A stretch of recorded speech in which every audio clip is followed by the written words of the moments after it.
Yudches.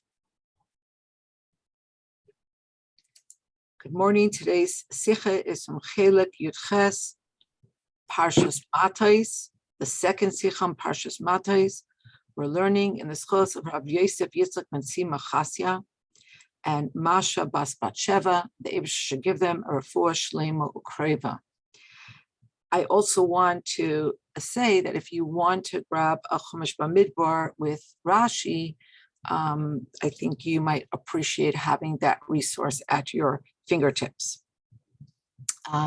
This is a little bit of a different sikha for us girls, maybe a little bit out of our comfort zone under normal circumstances, but these are not normal circumstances because we're committed to Project Likutei Sichos, and we're going to be learning a sikha each week, whether these are sikhas that we would intuitively gravitate towards or we would intuitively shy away from.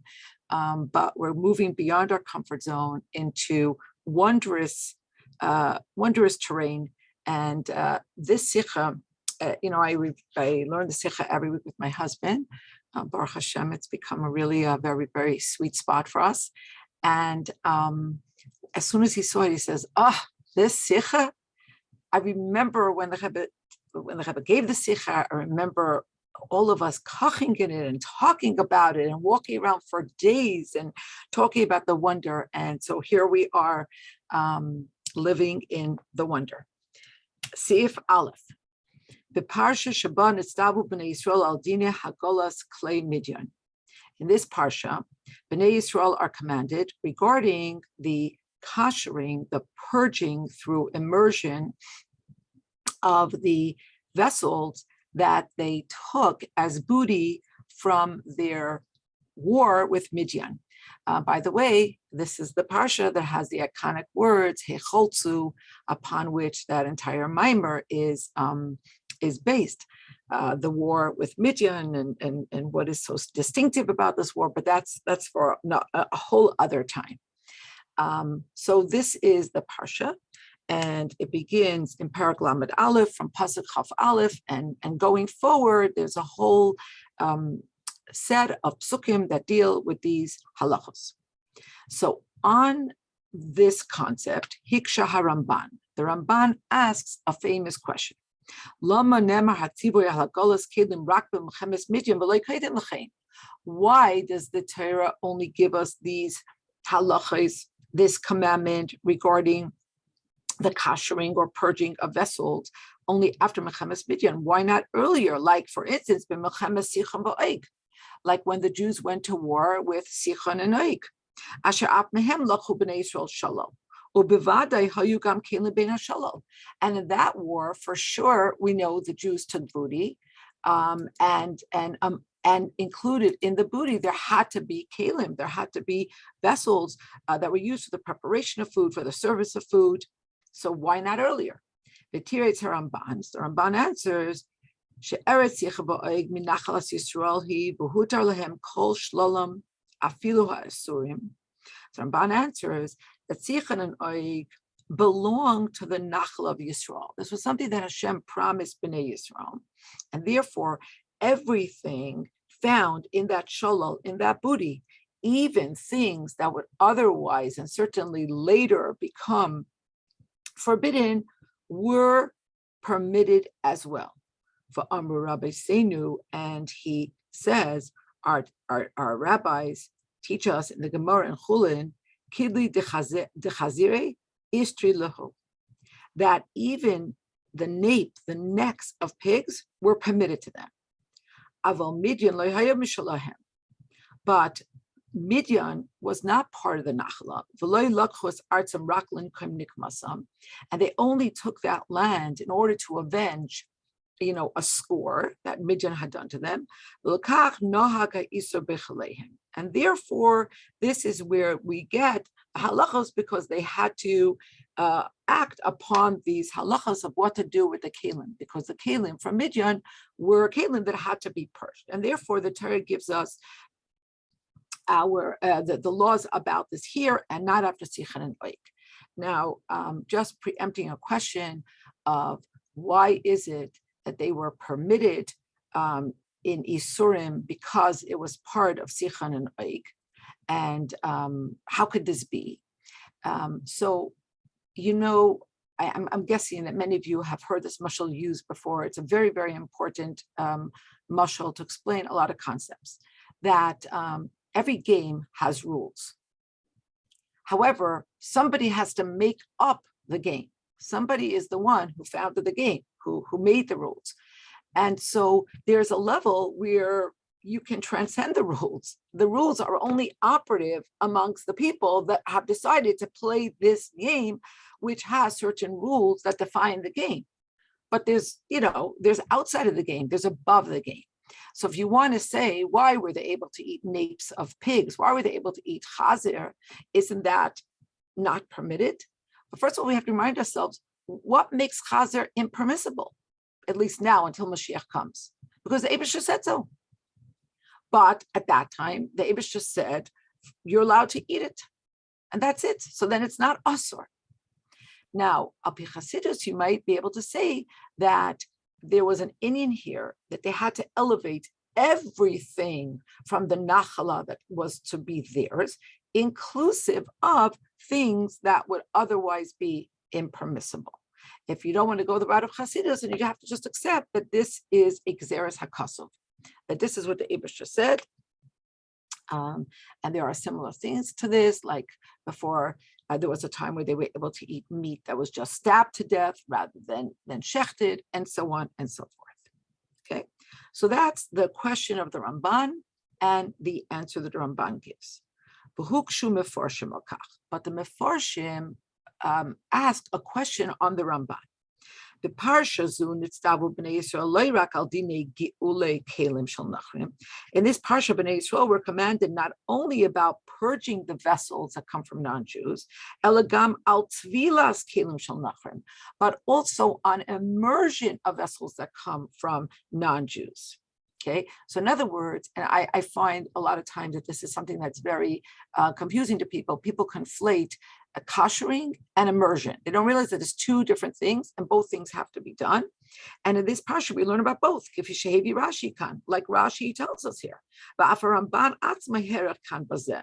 And even the Ramban deals with, at length, he deals about the issue of immersion. And so if so, so then, okay, we understand, according to the Ramban, why we wouldn't have to talk about purging, about koshering, about Hagala, but what about tefillah? Regarding the kelim that they owned after they took the booty from the war with Sichon and Oik. And in this case, when you're talking about immersion, we can't use the same reasoning that the Ramban introduced to us to regarding the purging. We can't use that even that you were even able to eat the napes or the necks of pigs. Because the reason for immersion of kelim is not because of the forbidden entities that become absorbed in a vessel, because we know that even new vessels that pass from non-Jewish ownership to Jewish ownership need immersion. But the reason for immersion of all vessels, new or otherwise, obviously if they are made of certain materials and they belong to a non-Jew, but the reason is because they leave the status of belonging to non-Jews, which has a certain tumah, and they enter the holiness of Yisrael. So when you immerse a vessel, you are changing its status, which reflects this change in ownership. You're leaving from the Tumas Hanochri and you're going into the Kedushas Yisrael.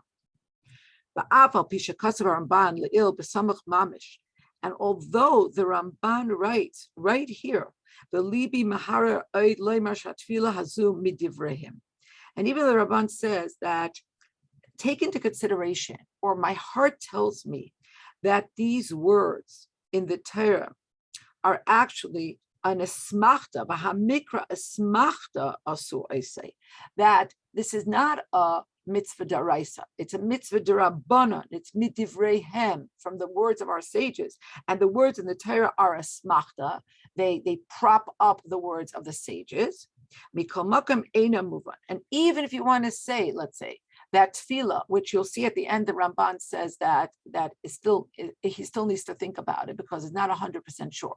So, but even if you were to say this, even if you were to say that the immersion is midrabanan, eina muvan. The Rebbe says, Aleph, halay Ramban, chasam dvara bezet tzarech Talmud. Haynu shenishar besafek ve'efshar shatfilah midaraisa. First of all, the Ramban finishes his commentary there by saying this needs further study, which means that he still remains in doubt if the tefillah is midrabana midaraisa. Second base, af im hamikra ena ela esmachta. Even if the words in the pasuk here are only something that the Rabbanan rely on, point to, but it's not actually saying it's midaraisa, adayin yesh lahakshais. It still wouldn't change anything. We still have to ask, madua kava teres hapasuk shemimenu nilmedes esmachta zu b'milchemes midyan v'loy b'milchemes yicham va'oig. The fact saying that it's maybe midrabanan doesn't really doesn't reconcile our question, because we have the same question. Why would the Torah put the smachta for the whole Indian of immersion here and not by the war with Sichon and Oik? And Gimel ubechol eifen, and either way, lama loiher al kach haramban mu'uma. Why does the Ramban not ask this question at all? The Ramban, that all the Mefarshim ask a question, what, the Ramban didn't have the same question? Why does he not mention anything about immersion and just concerns himself with koshering, with purging? Siman Beis. The Rebbe says it would seem that we would be able to explain it in the following fashion. Yadua, it's known, Shaloi kol ha-mitzvahs nitnu miyad b'matan Torah. That not all mitzvahs were given immediately at Matan Torah. Kama mitzvahs nemru b'zman me'ucha yeser. There are mitzvahs that were given at a much later date. Va'afilu b'shnas ha'arbaim. And there were mitzvahs that were even given in the 40th year after. Al derech parshas nachal. It's like we just had the whole story with the b'nai silavchad. Shenes chatsha b'zman me'ucha al yidei b'nai silavchad. So the whole halacha of what happens with inheriting parcels of land in Israel, this was all a chiddush that came through the agency of Bnei Salavchad, and that was mamish before the Jews went into the land of Israel. It came much later. And therefore,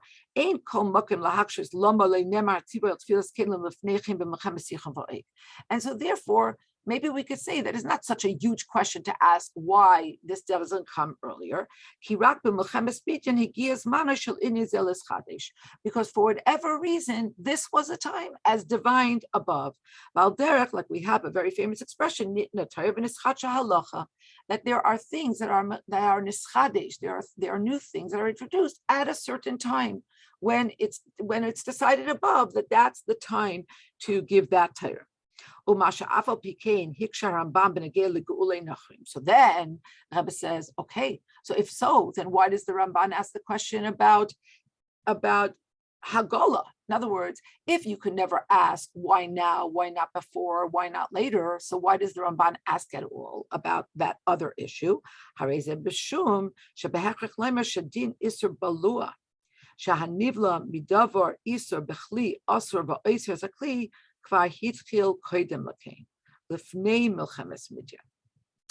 answer could be that we're forced to say that the din of Isser, of prohibited matter becoming absorbed in a vessel,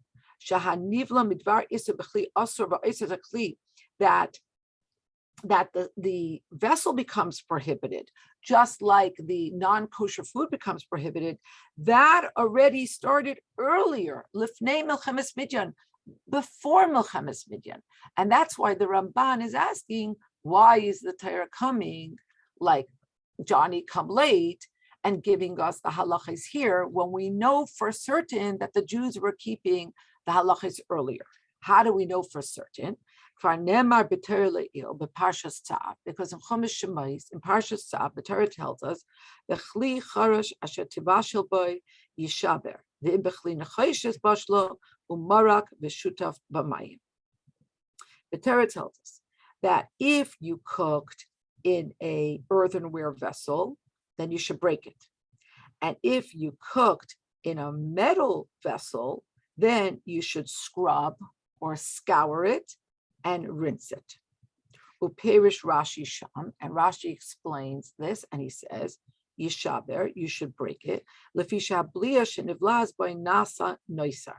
Okay, so there is a halacha called noisar, and that is that the meat of a korban has to be eaten within a certain time frame. There is a statute of limitations on when meat of a korban can be eaten.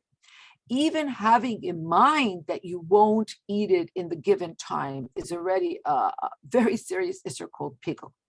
Noisar is when you actually go ahead and you eat the meat after the time that you're permitted to do so. So Rashi explains, why did they have to break him? Very interesting, because the belia shenivlaz by nasa noisar, because let's say you ate meat from a korban in the vessel, okay, and let's say you ate it within the right time, but the juices of the meat become absorbed in the vessel, and now that's noisar. It's a deraisa, so you have to break the vessel if it's earthenware. Umarak v'shutaf, and you have to scour and rinse it. Lifloit es bli asay, to repel, to expel that which was absorbed. That is if it's nechoshes. Hare she'al iser balua kvar nitztabel lifneichen. So here we have proof positive that regarding the prohibition of non-kosher or non-permissible matter that has been absorbed, we already have this information. We must have been commanded earlier. We're already being told what to do to kasher the kelim. And because they already have this information, Maksha Haramban, Madua Rak b'Milchemes Midian, Nemar Hatziva al Dine Geulei Nachrim, V'loi b'Pam Akademis Shegiu l'Rishus B'nei Yisrael Kelim Atzrichim Giu b'Milchemes Yichvayim. Therefore, the Ramban is asking, why give us the commandments here when we know with certainty that the Jews were already keeping this mitzvah earlier, and for sure this would have been seminal and relevant to them after the Milchama was Sichon and Oik. Okay, so maybe that's the answer to why the Ramban would question about Hagolah, but not question about Tvila. However, Adayan in Adalam Bechaber, the Rebbe says, but it still doesn't compute. Kevan Sharamban Isek Bidvara Bishnei Advarim, because the Ramban he busies himself, he concerns himself with both of these mitzvahs, both with the purging of vessels that come from a non-Jew and with the immersion of vessels that come from a non-Jew. So then at least very succinctly, he should have mentioned what the Rebbe just told us is the difference. In other words, he should have preempted this question, and he should have explained why he is asking on the halacha of Hagolah and not on the halacha of Tefillah. And in like fashion, but even more, the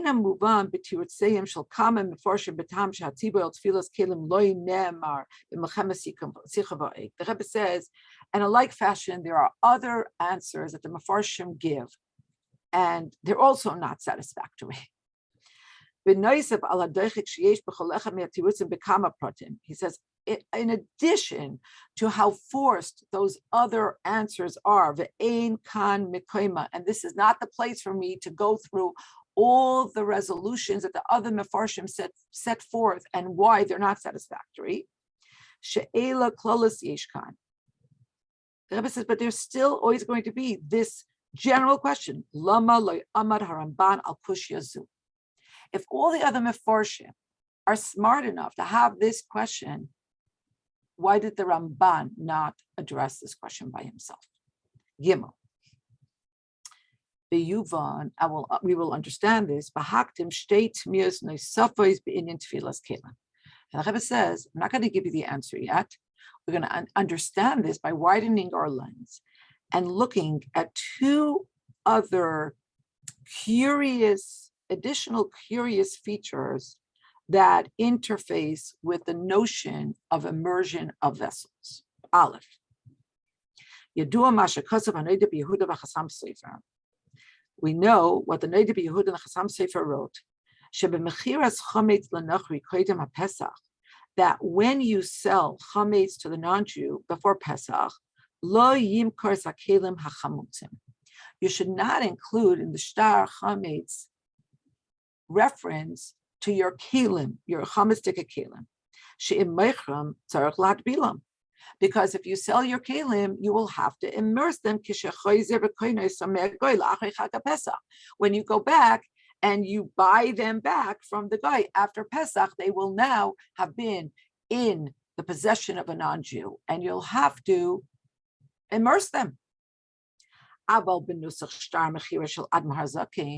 But in the Alter Rebbe shtar mechira, kasuv b'zeh halashon. The Alter Rebbe writes as follows: V'chein kelim mechumatzim sheyesh aleim chametz ba'ayin, and he includes non-Pesach dike chametz dike kelim that have upon them discernible chametz ba'ayin, chametz that you could see with your eye. V'hainu, this means shagam hakelim nimcharim lenachri, that in fact the kelim are also sold to a non-Jew. And nevertheless, we don't find that the Alter Rebbe says that we have to immerse the kelim after Pesach. And it's a ma'aseh rav. We see how the Rabbeim comported themselves. We see how Yidden comported themselves. We never heard that you have to be toivel all the kelim after Pesach. And the Rebbe now references a sefer that the Rebbe's great-grandfather, Rabbi Avram David Lavut, wrote. It's called the Shar HaKolel. He wrote many others for him also. And he references the sefer, and he says that the Shar HaKolel Tirei, the Shar HaKolel, who commented on the Rebbe Shulchan Aruch, explains to Kevon shekasar Rabbeinu Zakim kelim mechumatzim sheyesh aleim chametz ba'ayin, because the Alter Rebbe wrote that this is only regarding chametz dika kelim that have upon them discernible chametz. And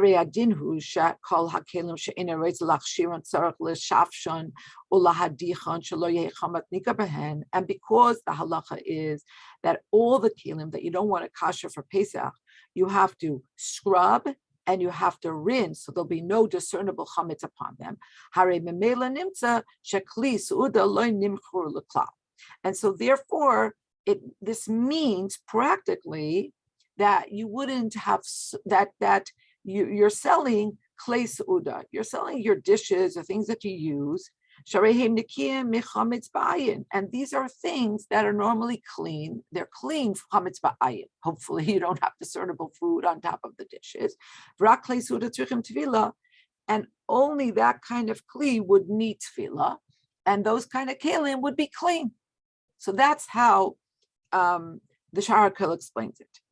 But the Rebbe says, "Aval ein tirat zeh muvan." But I don't understand this explanation. Hadin shetzarich l'shafshon koyel kol hakelim. The din that you have to clean all the kelim that you're not going to kasher is relevant to all kelim. V'chevon shakelim shetzarich l'shafshon einam nichlolim l'shitasa shel Shar HaKolel b'mechira.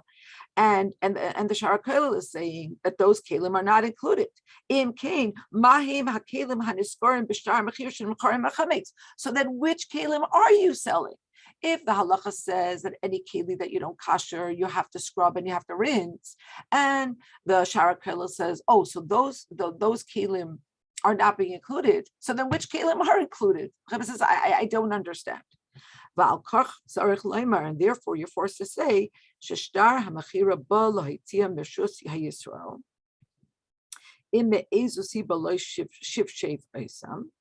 that the shtar mechira, that the document of the mechiras chametz comes to take them out of the ownership of a Jew if for whatever reason they did not scrub the kelim like you're supposed to, the im kain, and if this is so, hadra kushya leduchta. So now the question returns with its complete strength, meaning, how come you don't need tefillas kelim? And we're forced to say,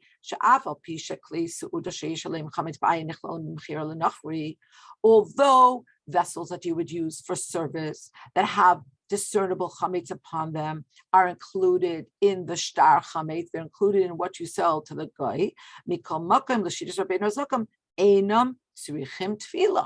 But according to Alter Rebbe, still in all, they don't need tefillah. So far, we have lined up two curious items. One is, why does the Ramban not at all nod in the direction of the tefillah that is mentioned in this parsha? And you can't say that the Ramban didn't know those psukim. It was torn out of his page because he says other things about them over here. But yet he doesn't ask the question of why the instruction from the Torah didn't come earlier. Then the Rebbe says, let's zoom out and let's include under the same category of things we have to understand that are a wonder about the same subject of tefillah. Let's look at mechiras chametz. We sell kalim. How come we don't have to bring them to the mikveh again after they were in the rishus of a non-Jew? And then Beis, a second thing that the Rebbe wants to include, which is the third of the three mysteries that the Sikha addresses itself to. The Rebbe says,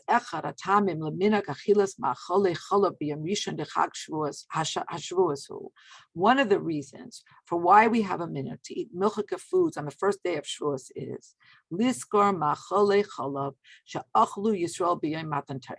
it's to remember the milchike food that the Jews ate on the day of Matan Torah. Why did they have to eat milchike food, dafka? Because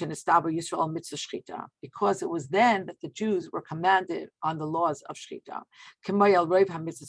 like on the vast majority of mitzvahs, is Matan Torah. So immediately their food and their kalim, their fleshka kalim that were in their ownership were usher. They became prohibited. Because before Matan Torah, they were not people who were commanded on slaughter. And therefore now they were prohibited from eating any fleshka food.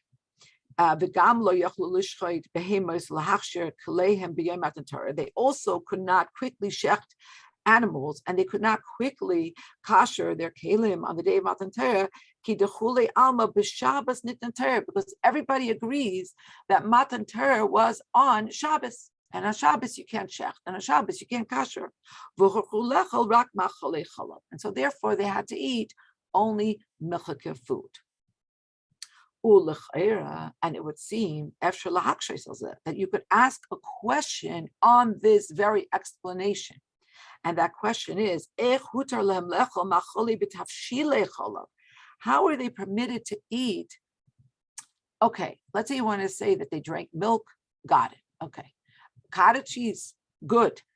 Tafshile chalav. How did they eat things that were cooked with heat that were milchik? And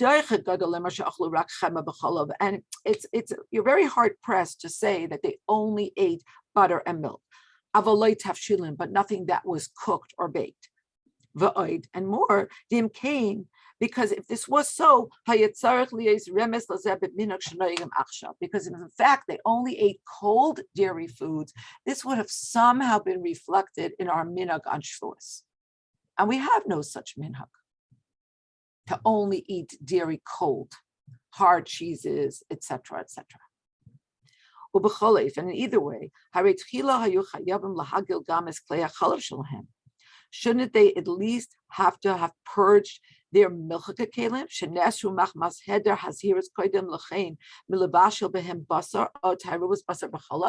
But wait a minute, we have another question.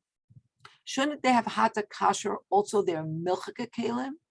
Because were they careful before Matan Torah with the meat, and for sure with mixing milk and meat? What's going on here? Ela shazu eina kushya. The Rebbe says, but that's not a question. Why? Ki mistaber loima. It's plausible to say shebetzeisam in Mitzrayim ubiyadam asher batziachas ha'am in Mitzrayim ta'abdu nesalakim al har hazeh. Because when they left Mitzrayim and they knew that they were going to serve Hashem, that there was going to be Matan Torah al har hazeh, nizharu b'nei Yisrael b'mitzvos begam be'isur basar b'challah. So Bnei Yisrael were already commanded with certain mitzvahs, inclusive of the mitzvah of the prohibition of mixing basar and chalav. And therefore they had separate dishes for dairy. And so they didn't become prohibited from meat or from the mixture of meat and milk. And on top of this, yeshnam kelim misuyamim she'enam ru'uyim mach masurasam ela lemachale chalav.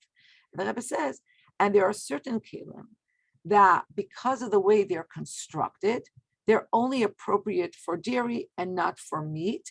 I'm not exactly sure what this is a reference to, but that means nothing. It just means I have to study more, I have to ask more, and if anybody could help with this, I'll be grateful. But it's still not understood. Okay,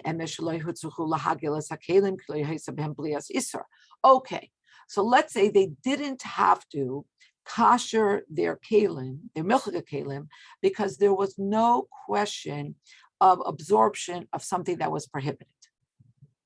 But we have another question. Because at Matan Torah, Bnei Yisrael's status was completely changed. And at that moment, they came into the status of Kedushas Yisrael, the holiness of Bnei Yisrael. They basically underwent conversion.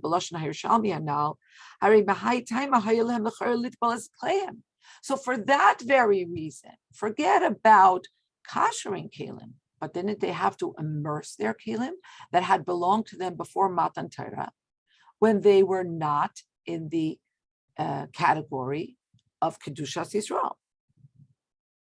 So why didn't they have to be toivel the kelim shahayu b'rshusam lufnei that were in their ownership before Matan Torah?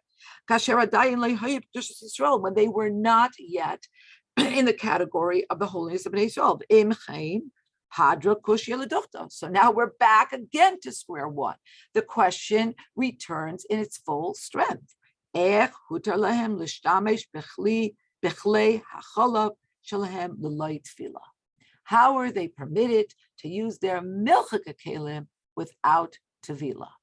And I know you're thinking they use their paper goods, but not so much. Rivky, I don't love that question because, of course, we were in some way different, special, holy before Matan Torah. Okay. Come on, Okay, so hold on. You're going to see the Rebbe is going to address, but it is a question. Yes, of course we were special. Yes, of course we were Bnei Yitzchak Yaakov, but the Eibush himself said, at Matan Torah, not before, so what? Yes, of course, we were children, we were descendants, we were a tribe, we were a motley crew, whatever word you want to use. We were distinctive, but Goy Kadosh, no. That's a different madrega. Dalit. Kemoishin is barak pa'amim rabbis. Like it's been explained many times. Efshar lilmoid miperush Rashi elatayr in yanim muflaim. You could learn from Rashi wondrous things. Gam al derech halacha, even in yanim of halacha. And the Rebbe brings down that the Shalah said this. Even though Rashi says that his stated mandate is just to give it the pshat, and so it's understood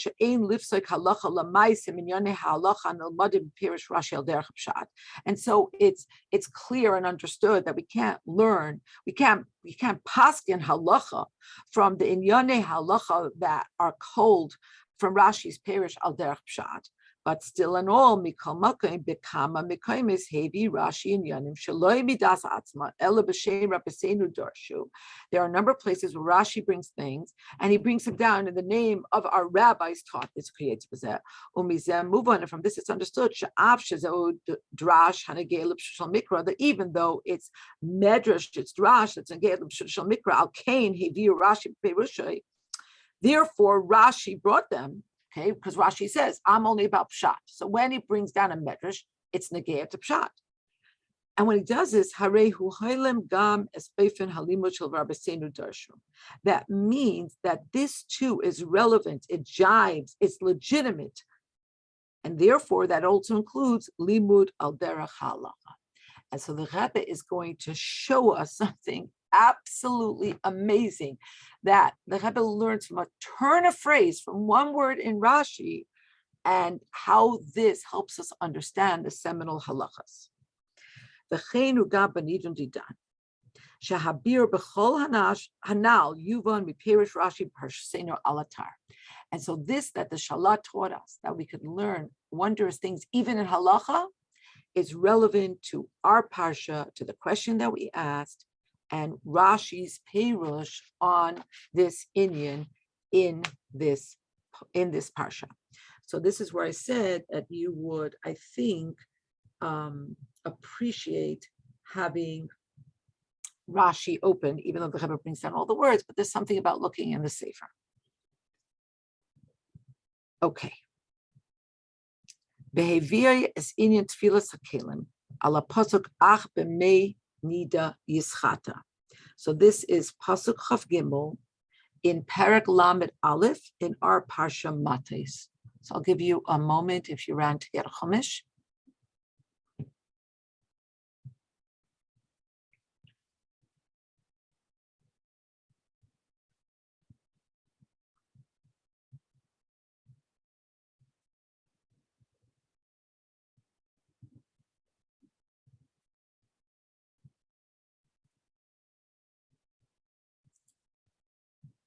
Okay, so again, Matos, Lamed Aleph, Chav Gimel, 21, 23.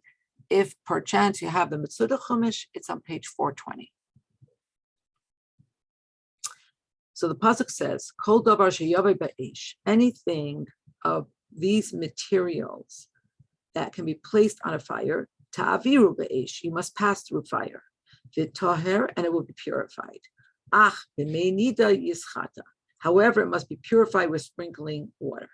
But anything of these materials that was not placed on fire, ta'aviru b'mayim, you may pass through water. Okay, so this pasuk is actually, yesodistic in terms of kashering, and also references tefillah. Let's look at Rashi. Kol davar sheyaveh ba'esh levashel b'klum. We're talking about a kli in which you would cook something. Ta'aviru ba'esh. So Rashi gives us the most basic corollary of kashering. Kederach tashmishay hagalasai.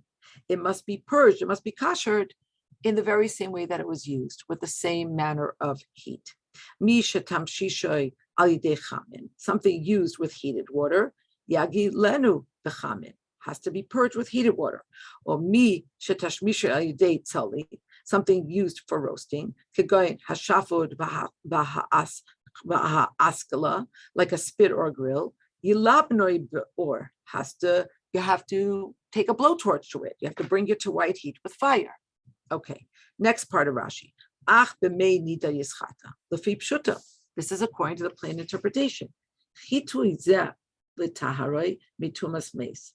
This purification, putting something into a mikvah, b'mei nida, is to cleanse it from contamination of the dead. Amar lahem, and here the Bnei Yisrael were told, tzrichin hakelim gil l'tara min isor. Utensils require purging to purify them from prohibited food. V'chitui, and purification, l'tara min hatuma, to cleanse them from ritual contaminations. V'rabbeinu darshu mikan, and the rabbis extrapolate here, sha'af lahachshiron mina isar, that even for purification from prohibited food contamination, Hitin tvila lechlei matoches. Metal utensils require immersion. Then Rashi answers a different question. Why does it use expression me nida? Darshu, they expound, mayim haru'uyim litbal behem nida. This is referring to water that is suitable for the immersion of a nida. In other words, what kind of mikveh do you need to immerse kelim? Has to be me nida. It has to be water, has to be a mikveh that's suitable for a nida. B'kamahim, how much water do you need in the mikveh to be table a nida? Arba'im sa. So you need the same thing for kelim. Okay, so this is the Rashi. Now let's look at the words that the Rebbe underscores. Now we're going to go back in the Sikha. We looked at the Rashi as we would have looked at it if we wouldn't have learned this Sikha. Look, the Rashi stop. Now the Rebbe says, when Rashi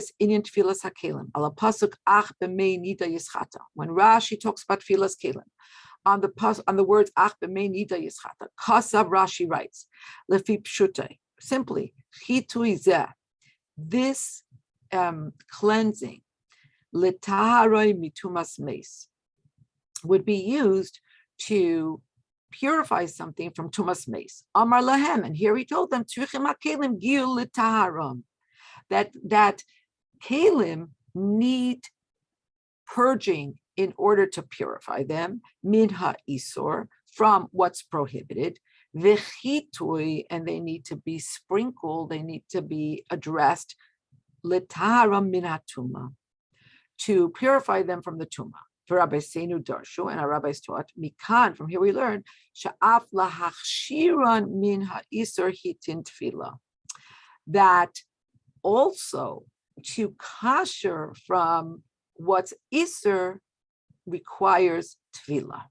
Okay, these are the words of Rashi, and it's unbelievable what the Rebbe is going to do here. 1 second. So kashering includes tefillah? 1 second. Let's take a look. Let's take a look, Sarah. Let's take a look. Let's keep learning. We'll move on. We perish Rashi, and we understand from perish Rashi that in his opinion, Inyan tfilas kelim shayich leisor lachshira min ha'isor. Your question. Rashi is saying that tfilas kelim is relevant to isur, to something that is prohibited in the kli, and to kosherize it from the isur. Kosher, but this is difficult. Haloi hadinhu shagam kelim chadashim tzrichin tefillah. But we know that even new kelim that were never used, that had nothing asur in them, need tefillah. Even though nothing forbidden, prohibited was absorbed in this keli. Like it says in the Gemara, Daha Yeshenim, V'livnon, Kechadashim, Damai. That even old kelim that are cleansed through libun are considered like new. And even these need tefillah.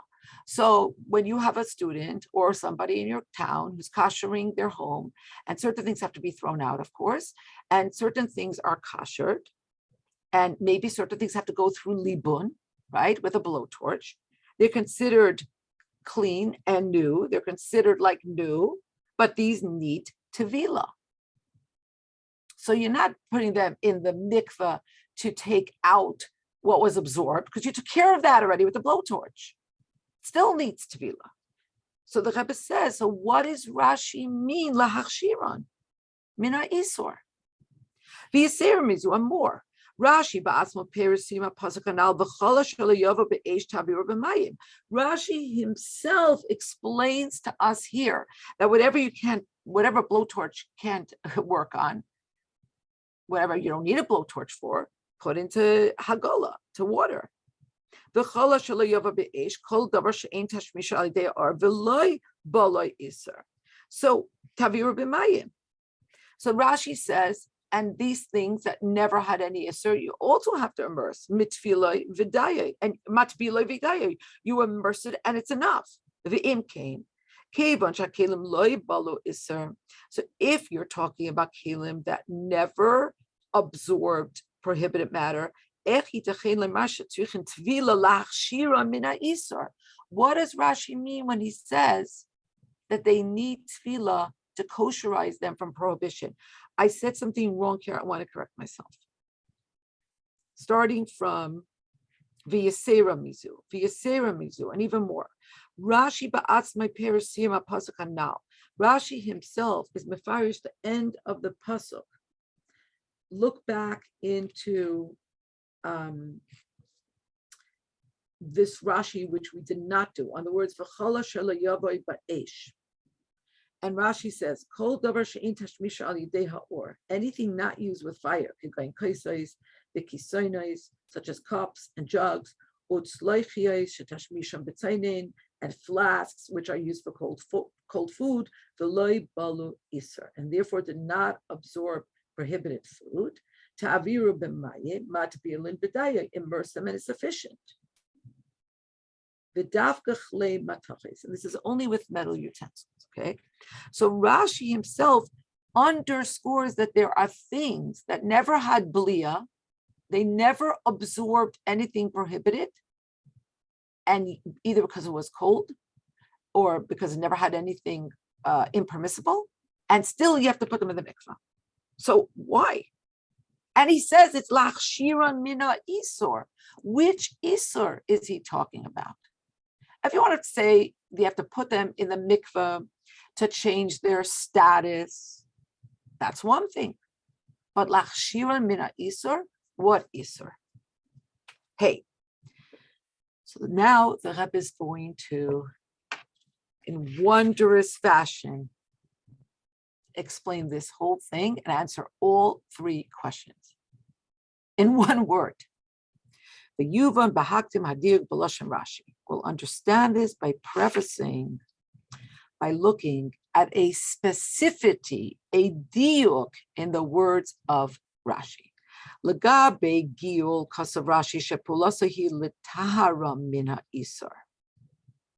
When he talks about purging, when he's talking about a gullah, when he's talking about kashering, Rashi uses the term in our Rashi that we looked at, litahara mina isur, to purify them from the impermissible. V'chein hu pirush chitui lefi pshutai litahara mina tuma.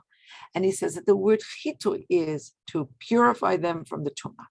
Masha Enkain, in contradistinction, bitfila, when he addresses immersion, kasav halashon lehachshiron mina isar. What does the word lahachshiron mean here? V'yesh loymar, and we might say, shebeshinoi lashon zeh, in this specific change, the hemshech echad, that is found in one Rashi, in one continuum, in one fell swoop, bein hagala litfila, where Rashi says about hagala litaharam, and tefila lachshiron, mivayer Rashi's achiluk shebein hagala litfila. Rashi explains the difference between hagala and tefila. Now the Rebbe tells us what Rashi is teaching us. And Sarah is going to have the same question. Did Rashi know this or not?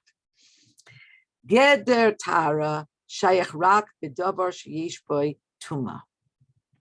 The construct of Tahara is only relevant to something that had Tuma, Oy Isur, something impermissible. V'lechein Nikras Hagala Hamaitzia Es Metzius HaIsur Habalua Bechli L'Tara Min HaIsur.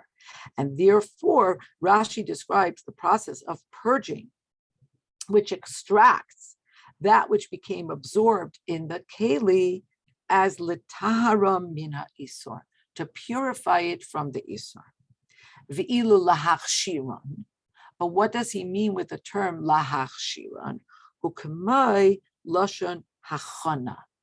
Lahachshiran is a term of readying or prefacing al derech, like we know there's a halachic construct called hechsher mitzvah, what you do in the preparatory stages in order to be able to fulfill a certain mitzvah. Like in one of our sichas, we looked at the building of a sukkah as an example of hechsher mitzvah. Hakli nase muchan umuchshar lishtamish boy, that the vessel becomes ready and appropriate to be used. Koloimar, this is to say, Pa'ulas hatfila ena lohitzias mitzius ha'isur min hakli. When you immerse it, it's not about expunging the impermissible matter from the vessel, because this was already done. In the case of old kalim, this was done through the blowtorch, this was done through the hagala, this was done through the purging. Or there could be we know this, many vessels never had anything Isser. It's new, it's brand new. But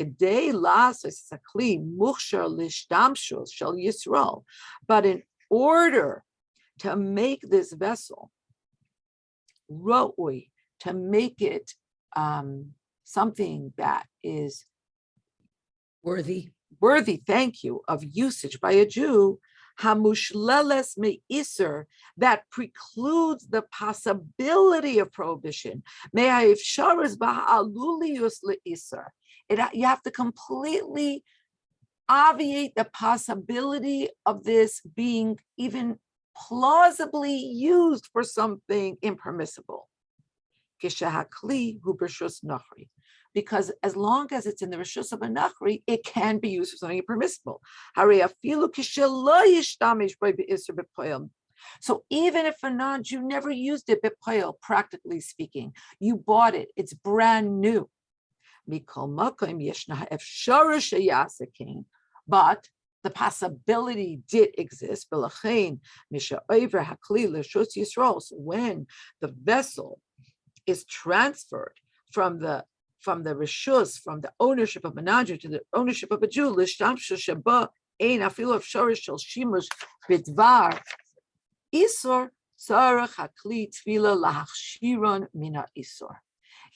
is kind of like the border. It has to pass through this border.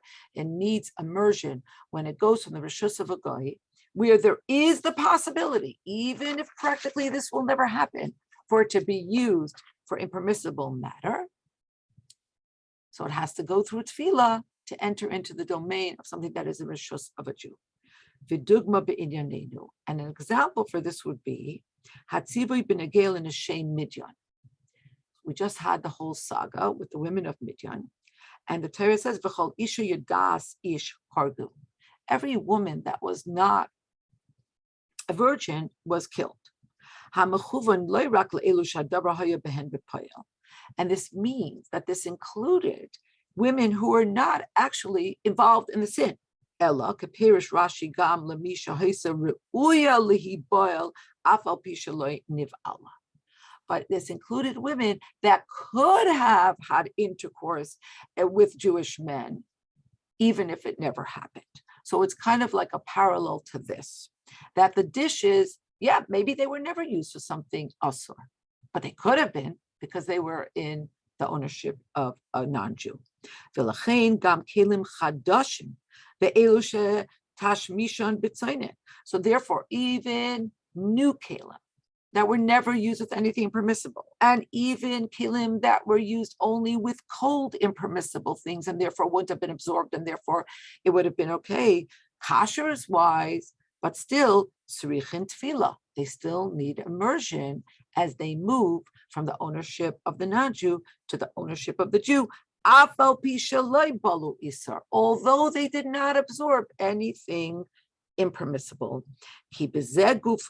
Shahayu b'rshus shel nachri nasu re'uyim le'inyan ha'isur. Because by the very fact that they were in the ownership of a non-Jew, they became ra'uy le'inyan isur.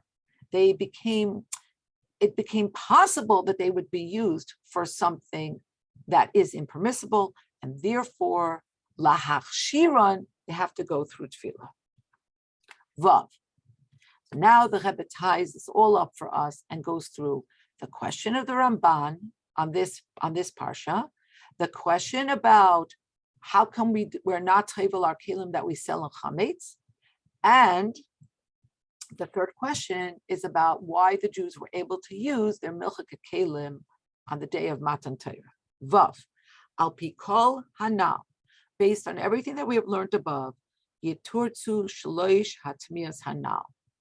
The three questions that we had will be addressed. Aleph, Lama Hiksha Haramban Rak al Geuli Nechrim Veloy al Tfilas Kelim. Why is the Ramban not concerned with why the Torah didn't talk about Tfilas Kelim till here? And he only asked, why didn't the Torah address Hagola earlier? The second question is, Lama ein tzarich litbalas hakelim shel chametz shenimcheru lenachri b'mchiras chametz. Why do you not have to immerse kelim, chametz kelim that were sold to a non-Jew when you sell your chametz? And Gimel, ech hutar lebnei Yisrael l'shtamish b'kleim shel chalav. How were they permitted, Bnei Yisrael, to use their milcha kelim, take it la'achar matan Torah lefnei tefillah, right after matan Torah, before tefillas kelim? It was Shabbos. They couldn't be Tevil, and they definitely couldn't do Agola. So, first question, Aleph, Divrei HaRamban kan boim behemshech leperish Rashi. So Rebbe says, first of all, understand the context of the Ramban. The Ramban is coming to address Rashi. How do we know this? Sharei hetik lashon Rashi. He actually cites Rashi's Mifayrash, Rashi's Perish, ala pasuk v'chala shelo yova be'esh ufilfil ba, and he asks and he expounds on Rashi's Perish. So that means he understood Rashi's Perish. He's aware of it. V'Rashi kasav shetfilahu kedei lahachshira mina isor, and Rashi is the one that wrote that you need tefillah in order to, let's use the term, kosherize it. Not to be confused with takasher, because we know what that means, right? Lahachshira minha isor. It's a new understanding of lahachshiran, umemela, and therefore lo yihutzach Ramban lahachshir tefillah b'fnei atzma. And therefore the Ramban doesn't ask the question on tefillah. Shechein tirutz legabe hagola. And he only addresses himself and gives the tirutz for the Hagola. That after that during the war of Sichan and Oig, even the nape, the neck of a chazir, were permitted to them.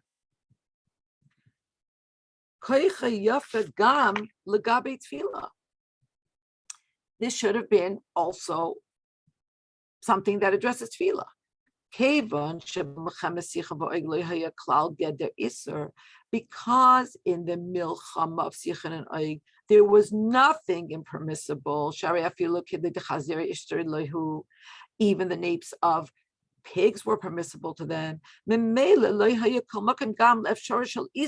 So therefore, that also obviates the problem of there being a possibility of the kelim being used for something Isser. Why does it obviate that? Because nothing is Isser. And only when there is a possibility of using it for something that's Asur, this Gairemes is Isser.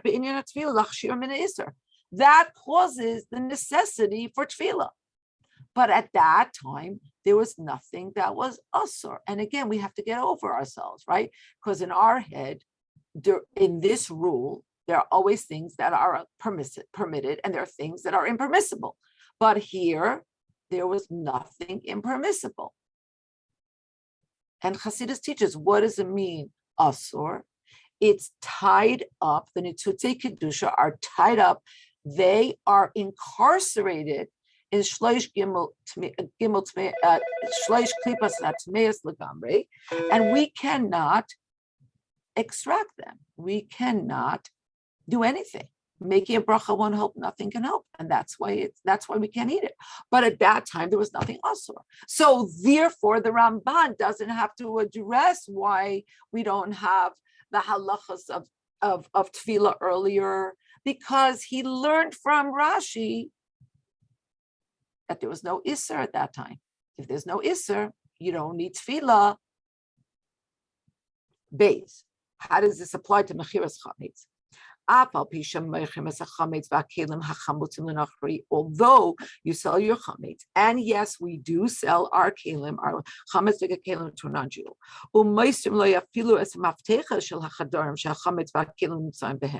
And we even give them the keys. A lot of people give over the keys to the rooms or the closets that have the chametz in them. Mikol Makim, still in all, HaMechira hi ba'ofen sheyadua milichatchila shemiyad la'achar HaPesach yachzeru l'shus Yisrael.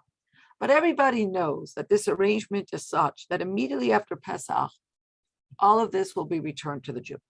The ein zeh shechiach klal, and it's not plausible at all. Sha'anachri yishtamesh bepoel b'chametz u'bekelim hanimcharim.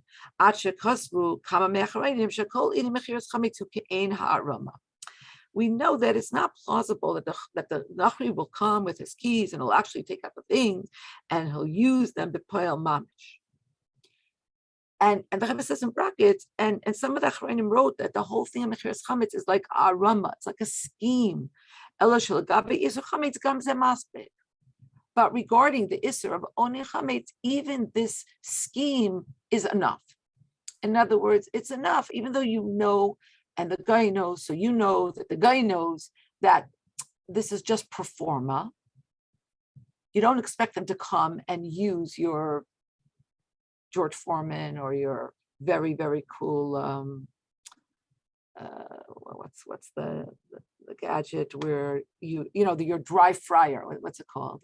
Air fryer. Air fryer, thank you. They're not coming to use it. So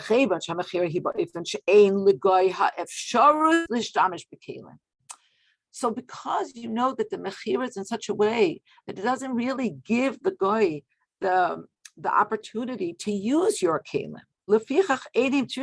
That's why they don't need tefillah lachshira min ha'isur. Because lachshira min ha'isur, Rashi teaches us in this Rashi, is to bring them from the place where there's a possibility for them to be used for something impermissible to a place where there's no longer possibility. But the Rebbe says when you sell your kelim to the guy, there really is no possibility, which is why the Alter Rebbe does not tell us that we have to be toivel the kelim, even though in his star he says you do sell kelim. And by the way, the Rebbe says, and if you sold it to such a guy that actually was such a nudnik that they came to your house with the keys and they took the kelim and they used them,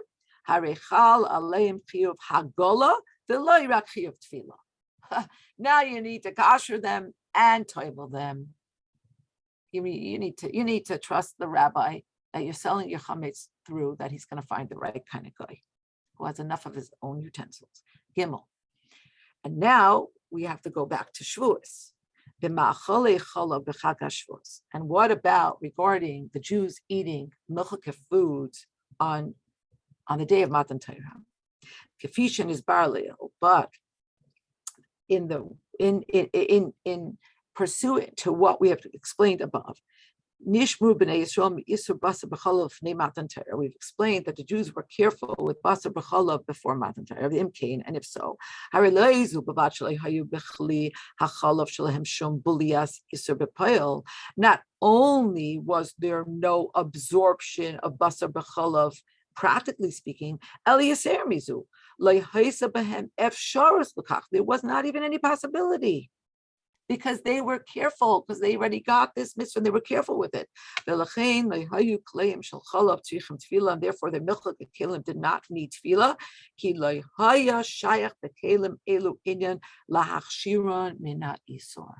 Because these kelim did not have to move from one status to the next, from a status where there is possibility for them to be used for something iser to a status where there is no possibility at all. There was no possibility because they had already been commanded regarding basar v'chalav back when they left Egypt. Now, there was a question that came in, and I apologize that I did not, but I decided I was just going to concentrate on the sikha, then deal with the questions. And maybe, Tzipa, you want to cut the tape now.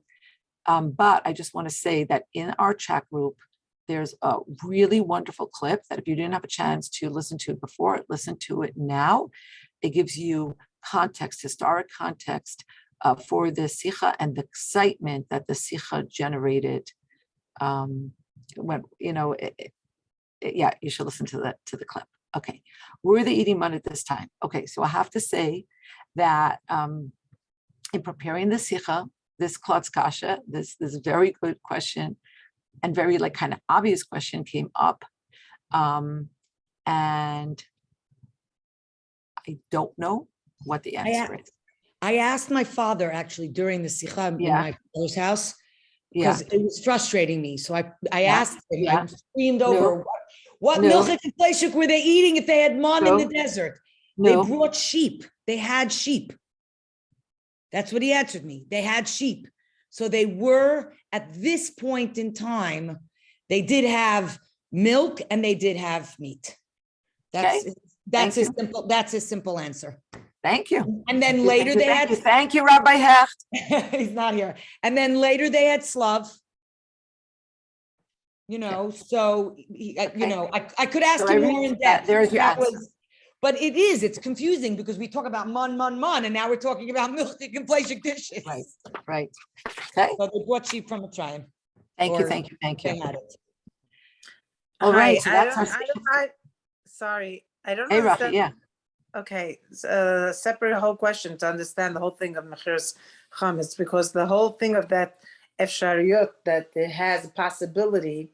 If there's not even a possibility, like I'm really thinking about next Pesach, like basically only selling my kalim, like because I have a pantry full of chametz mamish. I know that some people are more machmer, but after the sikha, I think I'm going to be more machmer.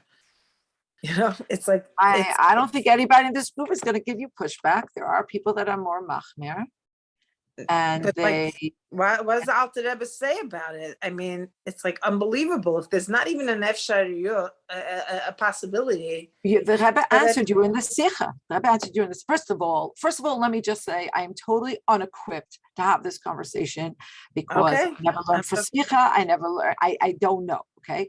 But the Rebbe does say in the Sikha, so that I could read again. The Rebbe says, "Legabe isur chametz gam ze maspik." Okay, and so therefore, I mean, you want to be more careful. Isn't to hate, hate, but you have on what to be soimech. The Rebbe says it's maspik.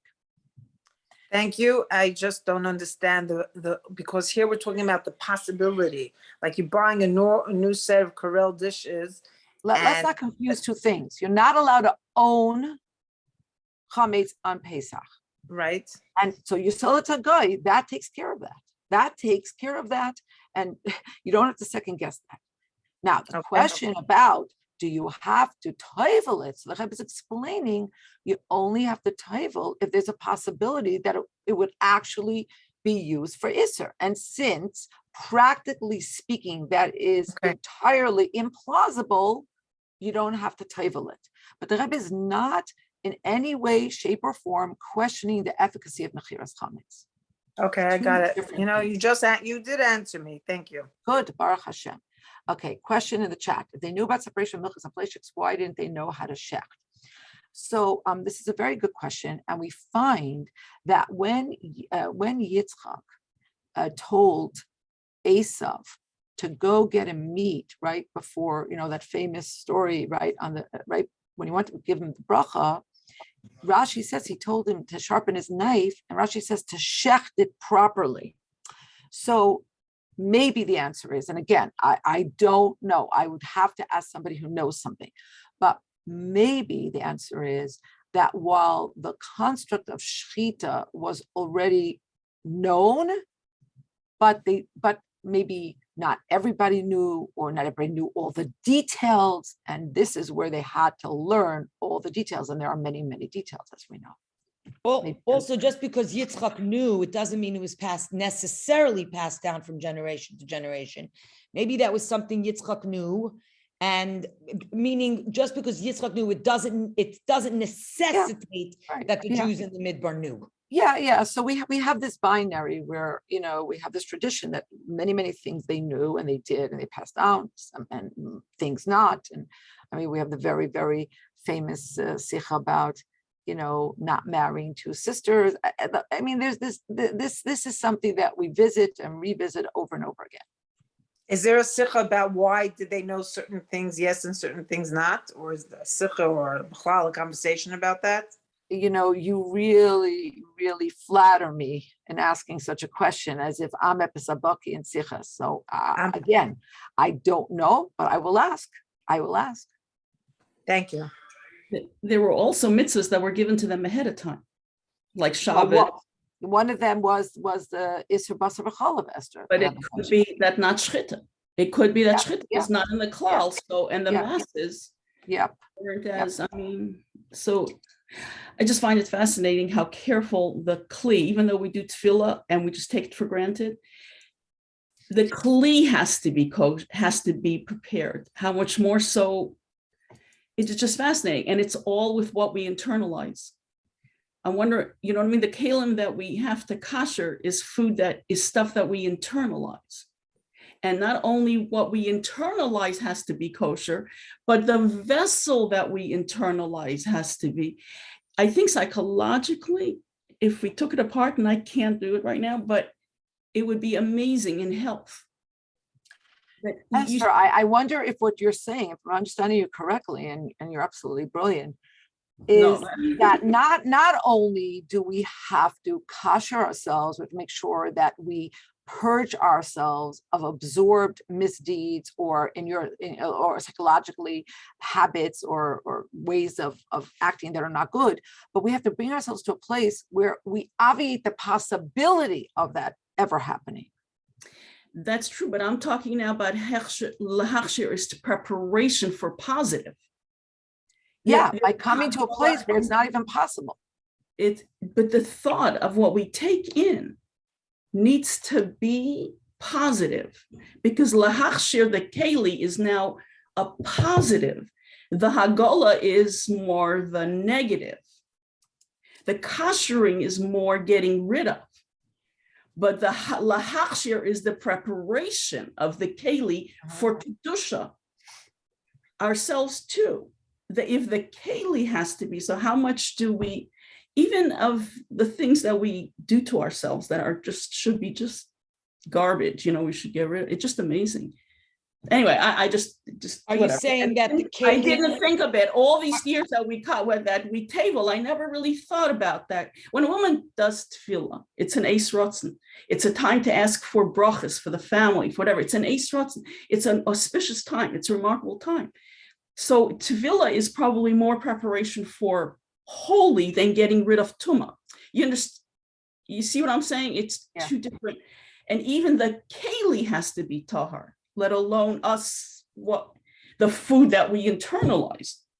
So give an example of what you mean by the keli, like in our lives. Are you talking about our physical bodies? Are you talking about when you say even the keli is? I don't want to take. She probably means like machshava. And Esther, thank you. That's really brilliant. Like our own thoughts. But I don't know. Our thoughts, our actions, but surroundings, environment. Some of the things that we struggle with so much, attitudes, I find, is attitudes and negativity that are misplaced. Approach. That our perceptions should be pure, should be holy. Our perceptions should be clean of, I don't know, we wouldn't need so much psychiatry and psychology if we That's what I'm talking about, cleaning ourselves up in a way that, in the things that we blame ourselves, everybody sitting here and learning doesn't need Hagala. We all need Hagala, but there's no tarfus here. Nobody's going to be spending this kind of time if they wanted to do something else. But the amazing thing is, I don't know, all these years you do tefillah and you just don't think about clean, you know what I mean? Making yourself a keli, getting rid of that. Anyway, whatever. As the Zag l'chaim. Rivky, I You're cannot amazing. thank you enough. Every sikha goes with me for a whole week. I take it apart. Yes. It's just amazing, Rivky, the way you teach it. I have nothing to do with Yeah. this, but Yeah. thank you for Yeah. always Yeah. enriching Yeah. and sharing with us, because it gives it a whole different dimension. It really, really does. Yeshikaya to everybody. Everybody should have a wonderful, wonderful week. And the Abisha should hope that by us learning the Sikha, Al HaBoker Monday morning, this is our Hakshara for the whole week. We obviate the possibility for anything negative. This is our mikveh. We put our kelim in this mikveh. And after that, there's no possibility. There's no plausibility for anything negative. Kol Tov, my dear friends. Thank you. Thank you. Everybody Thank have you a so much. wonderful week. This is great.